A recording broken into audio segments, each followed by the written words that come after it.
At 65, society told me I should be downsizing into a quiet condo. They said I should stay close to my doctors and keep the guest room ready for the grandkids.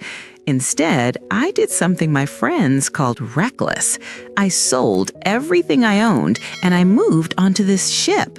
People said I was running away from reality, but in a moment, I'm going to show you the exact calculation that proved them wrong. 2 years ago, this was my reality, a 4-bedroom house that echoed when I walked down the hall. My husband had passed, my kids were busy, and my biggest excitement was the mailman arriving. If you're sitting in a house that feels too big and a life that feels too small, you need to hear what I discovered next. I stumbled across an article about golden years cruising. At first, I laughed. Me? Living on a boat? I get seasick in a bathtub. But then I pulled out a notepad and started doing the math. Mortgage, property taxes, insurance, utilities, repairs. When I compare that monthly number to the cost of living on this ship, my jaw hit the floor. The ship wasn't just more fun, it was cheaper. I called a family meeting. I thought my kids would be happy for me. I was wrong. My daughter looked at me like I was having a mental breakdown. She said, "Mom, responsible grandmothers don't run away to sea. What if you get sick? What if you get lonely?" Her reaction almost made me quit right there. But then I asked her one question that silenced the whole room.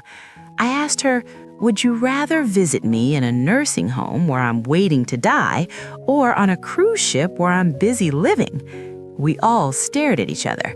It was the first time I admitted out loud that I was terrified of becoming irrelevant.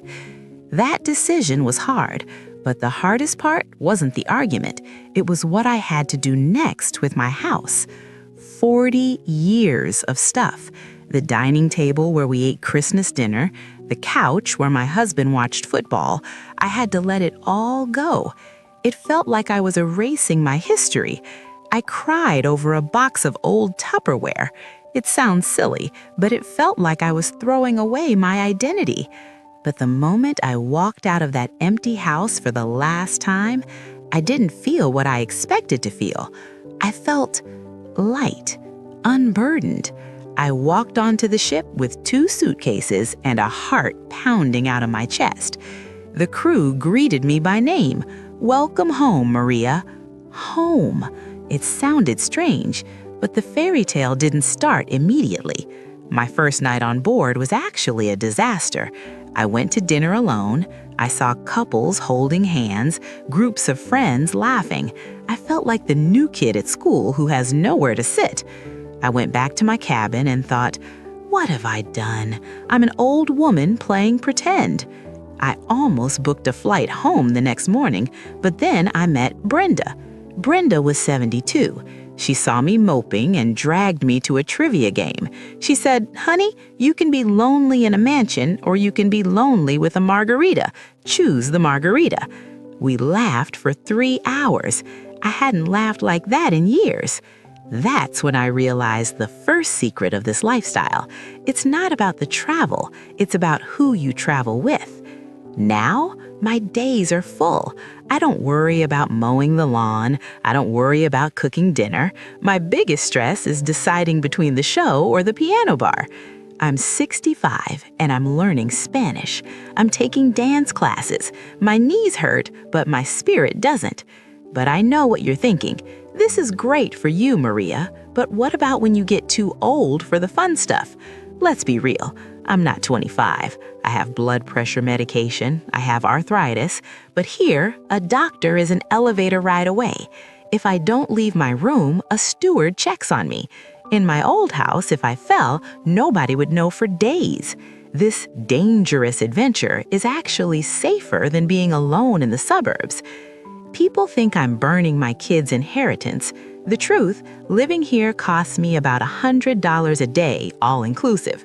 Assisted living back home, that starts at $5,000 a month and goes up. I'm actually saving money by drinking pina coladas.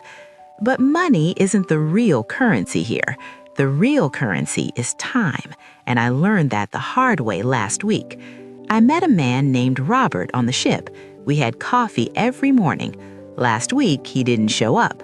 He passed away in his sleep. It shook me, but his wife told me something I'll never forget.